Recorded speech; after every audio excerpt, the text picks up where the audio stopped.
আসসালামু আলাইকুম শিক্ষার্থীরা, শিশির একাডেমিতে তোমাদের স্বাগতম।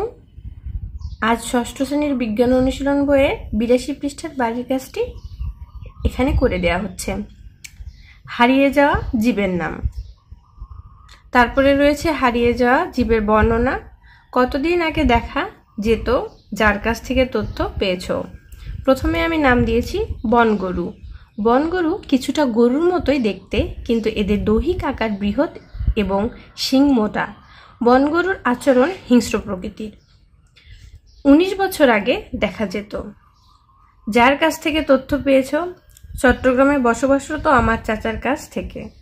আপেল শামুক স্থানীয় সাধারণ শামুকের তুলনায় আকারে বড়, মাংসল অংশের রং সোনালী কমলা বা কালচে বর্ণের।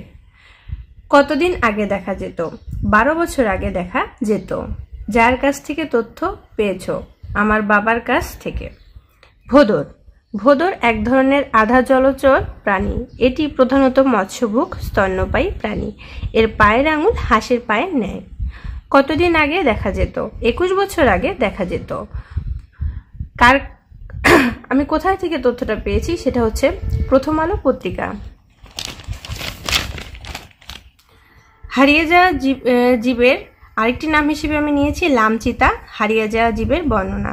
লামচিতা বাঘ খুবই লাজুক ও নিশাচর বৃক্ষবাসী প্রাণী। এদের পিঠের দিকে জলপাই হলুদ রঙের উপর গাঢ় বাদামি লম্বাটে ও গোলাকার চাকতির মতো রয়েছে। কতদিন আগে দেখা যেত? 2012 সালে সর্বশেষ দেখা গিয়েছে। যার কাছ থেকে তথ্য পেয়েছি বাংলাদেশ টেলিভিশনে। চশমা পরা হনুমান।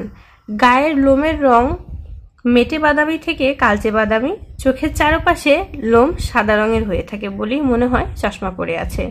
কতদিন আগে দেখা যেত? 2010 সালে সর্বশেষ দেখা গিয়েছে। কার কাছ থেকে তথ্য পেয়েছি?